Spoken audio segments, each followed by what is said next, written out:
Hello प्यारे बच्चों, बेटा कक्षा 4 के ऐसे 1 के या सारांशित मूल्यांकन के सामाजिक अध्ययन के पेपर में आप सभी का स्वागत है।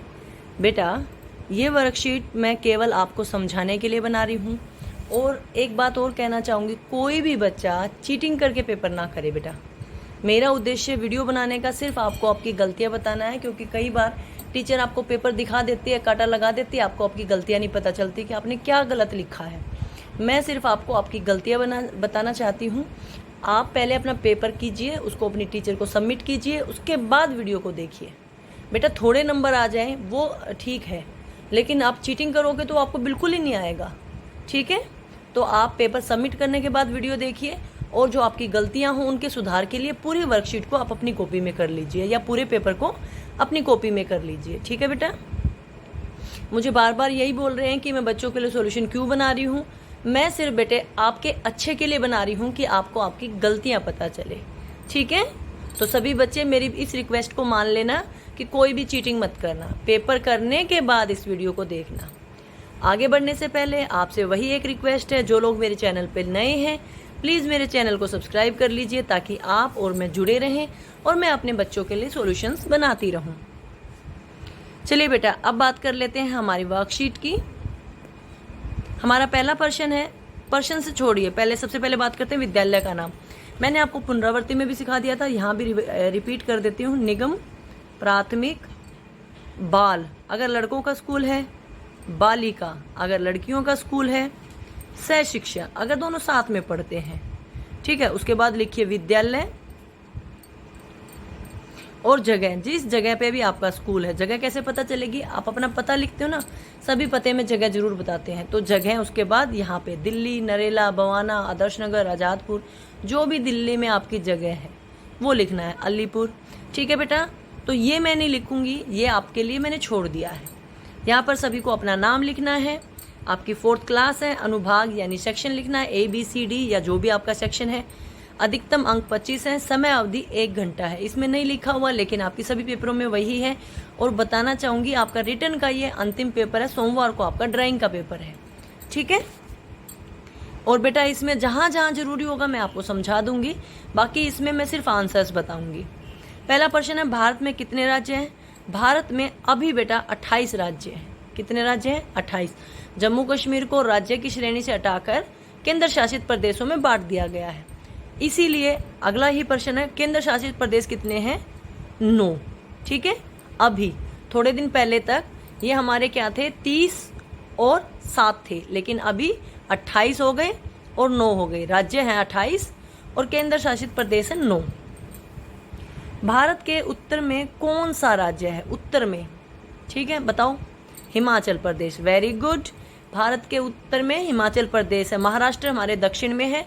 असम हमारे कहाँ पर है? पूर्व में, जहाँ पे सूरज निकलता है ना। ठीक है, भारत के दक्षिण में मतलब बिल्कुल नीचे कौन सा राज्य है? अगर इनकी बात करें, इनमें से है बेटा केरल। गुजरात में हमारा, गुजरात कहाँ पर? हमारा पश्चिम में है, और पश्चिमी बंगाल पूर्व में है। ठीक है, भारत के पश्चिम में डैश स्थित है, कौन सा महासागर है इनमें से? अरब महासागर है बेटा। भारत का नक्शा देखोगे तो आपको समझ में आ जाएगा, अरब महासागर है। ठीक है, 5 नंबर के थे ये।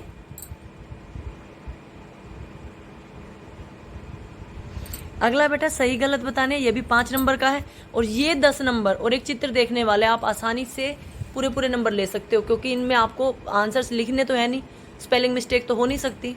ठीक है, हमारे देश का नाम भारत है, बिल्कुल सही बात है, भारत हमारे देश का नाम है। मानचित्र में ऊपर की तरफ पूर्व दिशा को दर्शाया जाता है। देखो, कोई भी मानचित्र होगा, पूर्व, पश्चिम, उत्तर, दक्षिण, तो देखो ऊपर कौन सी दिशा है? उत्तर, और यहाँ पे क्या दे रखी है? पूर्व। तो ये गलत है ना, ये गलत है। अगला है, भारत के दक्षिण में प्रशांत महासागर है, ये भी गलत है बेटा। भारत के दक्षिण में हिंद महासागर है, प्रशांत महासागर नहीं है, हिंद महासागर है। गंगा भारत की पवित्र नदी है, बिल्कुल सही बात है, गंगा भारत की पवित्र नदी है। उत्तरी मैदानों के पश्चिम में थार मरुस्थल है, बिल्कुल सही बात है। उत्तरी मैदानों यानी उत्तर का जो इलाका है, पंजाब, हरियाणा, राजस्थान, ये, और यहाँ पर पश्चिम दिशा में कौन सा राज्य पड़ता है? राजस्थान, और राजस्थान में ही थार मरुस्थल है, ये बिल्कुल सही है। ठीक है, अगला बेटा निम्नलिखित प्रश्नों के उत्तर दीजिए। दिल्ली के 2 पड़ोसी राज्य बताओ कौन कौन से हैं? हरियाणा और उत्तर प्रदेश। इनको मैं अच्छे से भी भर दूंगी, एक बार पहले समझा रही हूं। केरल में कौन सी भाषा बोली जाती है? ये आपको रिवीजन में भी कराया था, मलयालम। बंगाल की खाड़ी से सटा राज्य, बंगाल नाम से स्पष्ट है, पश्चिमी बंगाल। तो बंगाल की खाड़ी के पास कौन सा आपका? पश्चिमी बंगाल। बात करें अगले की, अरब सागर से सटा हुआ। एक बात बताना चाहूंगी, जैसे बेटा ये हमारा नक्शा है भारत का, थोड़ा सा मैं रफ सा बना रही हूँ, तो यहाँ पे आपका अरब सागर है, तो इधर के जो राज्य हैं गुजरात, केरल, ठीक है, ये सभी अरब सागर से सटे हुए हैं। तो आप कोई भी नाम लिख सकते हो, केरल का भी लिख सकते हो, ठीक है, और गुजरात का भी लिख सकते हो, तमिलनाडु का भी लिख सकते हो, वो सभी सही माने जाएंगे, गलत नहीं माने जाएंगे। मेन तो जो आपका इधर केरल और गुजरात टच करता है, तो दोनों में से जो भी लिखोगे ठीक माना जाएगा। अगर कोई गुजरात लिखता है तो भी ठीक है, केरल लिखता है तो भी ठीक है, ठीक है। अगला है बेटा आपका मानचित्र क्यों बनाए जाते हैं? मानचित्र धरती सपाट पृष्ठ पर, सपाट मतलब बिल्कुल सीधे पेज पर, पृष्ठ यानी पेज पर पृथ्वी के किसी भूभाग को दिखाने के लिए बनाए जाते हैं। किसी एक हिस्से को अच्छे से समझाने के लिए मानचित्र बनाए जाते हैं, ठीक है। ठीक है बेटा, मैंने तीनों प्रश्नों के आंसर्स लिख दिए हैं। दिल्ली के पड़ोसी राज्य कौन कौन से हैं? हरियाणा और उत्तर प्रदेश। अगला, केरल में कौन सी भाषा बोली जाती है? केरल में मलयालम बोली जाती है। बंगाल की खाड़ी से सटा हुआ, तो अब देखो बंगाल की खाड़ी से सटा है तो पश्चिमी बंगाल। अरब सागर से सटे हुए, किसी एक राज्य का लिखना था, मैंने 2 राज्यों का लिख दिया है। पेपर में एक का लिखना था, कॉपी में आप दोनों लिख लीजिए रिवीजन में, ठीक है, गुजरात और केरल। अब बात कर लेते हैं मानचित्र क्यों बनाए जाते हैं। मानचित्र सपाट पृष्ठ पे मतलब सीधे पेज पर पृथ्वी के किसी भूभाग को विस्तृत खोलकर अच्छा बड़ा सा दिखाने के लिए, विस्तृत रूप में दिखाने के लिए बनाए जाते हैं। समझ गए आप सभी? मानचित्र किसी सपाट पृष्ठ पर पृथ्वी के किसी भूभाग को विस्तृत रूप में दिखाने के लिए बनाए जाते हैं, ठीक है। ये आपके 10 नंबर के थे। अगला है आपका 2 अंक का। राजस्थान के लोगों का जीवन बहुत चुनौतीपूर्ण है। नीचे दिए गए चित्र को ध्यान से देखिए और लोगों की कुछ मुख्य समस्याओं के बारे में लिखो। यहाँ पे देखो बेटा, एक तो चारों तरफ पेड़ पौधे कम है ना, लोगों को रेत में चलना पड़ रहा है, पक्की सड़कें नहीं है। और देखो ये सिर पे 2-2 मटके लेके चल रही हैं, किस लिए? क्योंकि वहाँ पे पानी की कमी है। तो हम वहाँ पे लिख देंगे, एक तो वहाँ पानी की कमी है, एक वहाँ पे चारों तरफ रेत ही रेत है, जिससे लोगों का चलना फिरना मुश्किल होता है, ठीक है। 2 समस्याएं लिख देंगे, 2 अंक का है। यहाँ पे हमें इसका आंसर लिखना है, चलिए लिख देते हैं। 2 नंबर का था बेटा, राजस्थान में पानी की समस्या है और वहाँ पर रेत अधिक है, और रेत अधिक भी एक समस्या ही है, क्योंकि देखो लोगों के घरों में रेत अधिक जाता है और रेत में चलना फिरना भी कठिन होता है, ठीक है। ये वहाँ की समस्या है। अगला है प्रायद्वीप किसे कहते हैं? प्रायद्वीप किसे कहते हैं? वो स्थान जो 3 तरफ से पानी से घिरा हो उसको क्या बोलते हैं? प्रायद्वीप, ठीक है। वह जगह जहाँ पर 3 जगह पानी हो और 1 जगह जमीन हो, उस जगह को प्रायद्वीप कहते हैं। अगला भी साथ साथ कर लेते हैं। पंजाब की कुछ प्रमुख चीज़ों के नाम बताने हैं। शहर अमृतसर शहर प्रसिद्ध है क्योंकि वहाँ पे स्वर्ण मंदिर है, सोने का मंदिर, ठीक है। खान पान सरसों का साग, मकई की रोटी। देखिए बेटा, मैंने दोनों का आंसर लिख दिया है। प्रायद्वीप किसे कहते हैं? वह स्थान जो 3 तरफ से जल या समुद्र से घिरा हो उसे हम प्रायद्वीप कहते हैं, ठीक है। हाँ, अगला प्रश्न जो है वो है हमारा, पंजाब को कई चीज़ों के लिए जाना जाता है, यहाँ की कुछ प्रमुख चीज़ों के नाम लिखने हैं, ठीक है। इस पे हम बात कर रहे थे, फिर मैंने पहले आंसर भर दिया आपके लिए। शहर वहाँ का कौन सा प्रसिद्ध? अमृतसर। मैंने आपको बताया था क्यों, क्योंकि वहाँ पे स्वर्ण मंदिर है, जो मंदिर है उसकी जो दीवारें हैं वो सोने की हैं, ठीक है।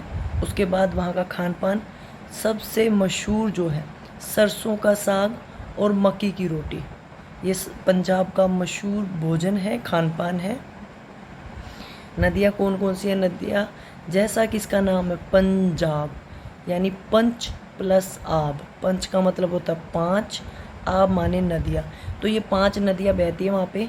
जो आपको याद रह जाए आप उसका नाम लिख दीजिएगा। झेलम, चेनाब, रावी, व्यास और सतलुज।